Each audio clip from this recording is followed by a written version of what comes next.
first practices like after the break? How do you get back in? Well, the one thing, I mean, we ran a bunch today at the hotel a little bit this morning. Got everybody up, sweating, moving, stretching. You know, you spend the morning kind of running, stretching, watching film from our last practice. We didn't watch the last practice before we left with the kids, and so they get the opportunity to watch all of that stuff. And then, you know, you install it like a game week. It's Tuesday of a game week right here. So, you know, we start over. Even though we've done the whole game week, we've done it all once, reviewed it once. We start with scouting reports and every aspect of it Tuesday of game week. And I thought everybody came out pretty good. A pretty positive attitude out here today. Guys are working and get ready to go. When you're watching the practice, what are you looking for in that? For that? Yeah. I mean, where are we ready, game ready? You know what I mean? It's a Tuesday practice. So we'll look at things we did well, things we did poorly, things we're going to have to change. You know what I mean? And get fixed, corrected with our guys. But, you know, we treat this just like it's a regular game week, and it's Tuesday. I know that'll probably throw you way off, but in my mind, it's Tuesday. So. How big of a hassle was it to have to switch practice sites today? I don't know. I never saw the other practice site, so this one worked fine.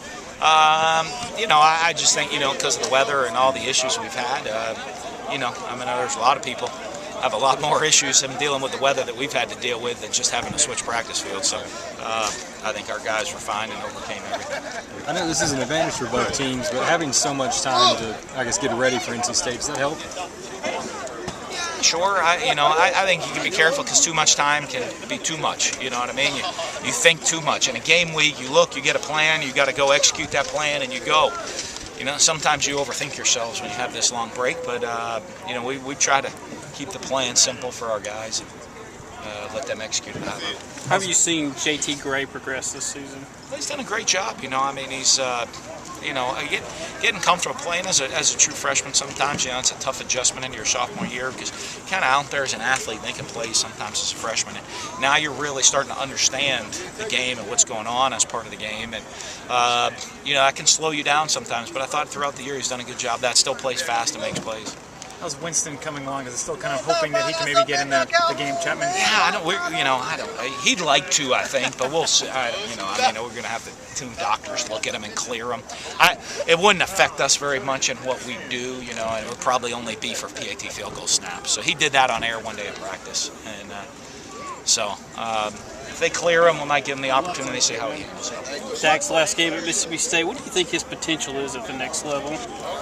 Well, I think pretty good, and I think, you know, part of it is you look at how he's progressed while he's been here, the type of attitude and work ethic he has in his development and his continued development. And, you know, you come back, a lot of guys coming back for a fifth-year senior year, you know, are going to be maybe plateau, you know, or think they, or not that they plateau, their attitude kind of does on improvement. I think you look at the improvements he's made this year, and you just see he's a guy that's constantly trying to get better. And because of that, I think, you know, he's going to continue to get better, not just next year, the following year, the year after that. You know, you hopefully see him improve for the next 10 to 15 years. How much do you think it helped him coming back his senior year, just for NFL everything? I don't know if he would have had a great career if he had left. I think it would have been pretty limited if he had left.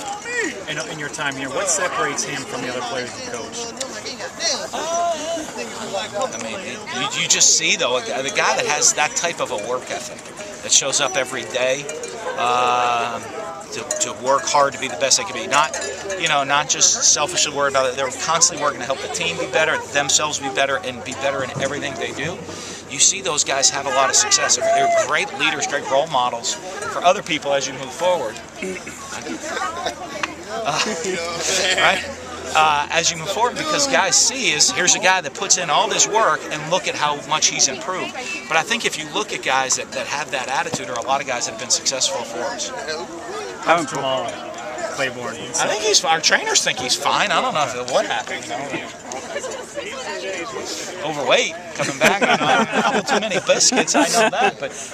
The trainers kind of gave me the shrug. I don't know. We were going to go look at what he did, whether he pinched a nerve or something, because they didn't. I mean, we'll see. You know, there wasn't something that they saw right off the bat that could cause a major issue. But he was in some pain, so I don't know what it was. So I guess we'll get an MRI and figure out if there is something wrong with him, or it's just just tweak something or twin something the wrong way, and you know, it'll be fine. Who was taking the first team reps with him out? Justin. Okay. You know, we just move the guys like we've had to do all year long. Okay. We just kind of shuffle guys around. And, We've done that. Right.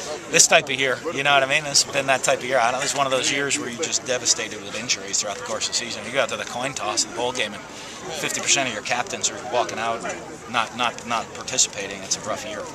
Basketball game tonight. Richard Petty experienced some more. How important is it for guys to enjoy the off the field type of stuff for this? Well, I think it's a really unique. I think the key to a bowl game is understanding the importance of work and then separate it and experience something fun. You know, I mean, if we're in Starkville right now after Tuesday practice, guys are going to roll, stretch, hydrate, eat a nice dinner, study a little bit of film, and then 8 or 9 o'clock at night they're doing their Starkville stuff. You know, here they get to go NBA basketball game. You get a great, downtown area here in Charlotte's awesome. They just get to see something new that a lot of them have never experienced before. And I think the setup here at this bowl is as good as I've seen anywhere. I mean, as we've been in, just with everything, the proximity of the hotel to where kids can go and experience the culture of the city is fantastic. Who are you most looking forward to seeing in a race car tomorrow on your team? Me? I'm ready to go, baby. Right? Fair enough. I'm ready to go. Get my foot down. Ricky Bobby action out there, baby. You ain't first, you're last.